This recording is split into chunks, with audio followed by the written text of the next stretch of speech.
রামনবমী হল একটি হিন্দু উৎসব যার উদ্দেশ্য ভগবান বিষ্ণুর সপ্তম অবতার ভগবান রামের জন্ম উদযাপন করা। হিন্দু পুরাণ অনুসারে ভগবান রাম এই দিনে অযোধ্যার রাজা দশরথ এবং রানী কৌশল্যার ঘরে জন্মগ্রহণ করেছিলেন। এই পবিত্র দিনটি প্রতি বছর শুক্লপক্ষের নবম দিনে পড়ে থাকে, যেটি হিন্দু পঞ্জিকার চৈত্র মাসের নবম দিন। চৈত্রের 9 দিনে বসন্তের নবরাত্রি পালন করা হয়। রামনবমী হল সবচেয়ে গুরুত্বপূর্ণ হিন্দু উৎসবগুলোর মধ্যে একটি। ভগবান রামকে ধার্মিকতার প্রতীক হিসেবে বিবেচনা করা হয় এবং তার সাহস, প্রজ্ঞা এবং করুণার জন্য তিনি পরিচিত। রামনবমী ভারত জুড়ে এবং বিশ্বজুড়ে হিন্দু সম্প্রদায়ের দ্বারা অত্যন্ত উৎসাহ এবং ভক্তির দ্বারা উদযাপিত হয়। সকল হিন্দু ভক্ত একসঙ্গে ভগবান রামের উদ্দেশ্যে নির্মিত মন্দিরগুলিতে যান এবং বিশেষ প্রার্থনা এবং আচার অনুষ্ঠানেও অংশ নেন। এই দিনটিতে রামায়ণ পাঠ করা হয় এবং ভক্তরা দেবতাকে ফুল, মিষ্টি এবং ফল দেয়। কিছু ভক্ত আবার রামের আশীর্বাদ পাওয়ার জন্য উপবাসও করে থাকেন।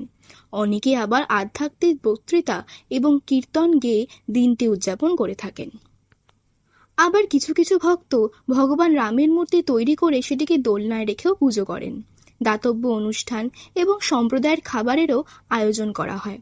এই উৎসবটি অনেক হিন্দুদের জন্য নৈতিক প্রতিফলনের একটি উপলক্ষ। অযোধ্যার কিছু ভক্ত এই দিনটিতে পবিত্র সরায়ু নদীতে স্নান করে তারপরে মন্দিরে প্রবেশ করেন। ভারতের কিছু অংশে, বিশেষ করে উত্তরের রাজ্যগুলিতে, রামনবমী একটি শোভাযাত্রার মাধ্যমে উদযাপন করা হয়, যাকে রামনবমী শোভাযাত্রাও বলা হয়। শোভাযাত্রায় ভজন এবং কীর্তনের সাথে ফুল এবং আলো দিয়ে সজ্জিত রথে ভগবান রামের মূর্তি বহন করা হয়। এই রামনবমীর ইতিহাস 7ম শতাব্দী থেকে শুরু হয়েছিল। এটি প্রথম সাধক ভগবান রামানুজাচার্য দ্বারা উদযাপন করা হয়েছিল। উৎসবটি জনপ্রিয়তা লাভ করে মধ্যযুগীয় সময়, যখন ভক্তি আন্দোলন সারা ভারতে ছড়িয়ে পড়েছিল।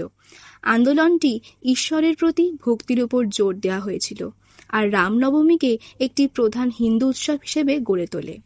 অবশেষে আপনাদের তোমার পৃথিবী পেজের পক্ষ থেকে সকলকে জানাই রামনবমীর জন্য অসংখ্য শুভেচ্ছা।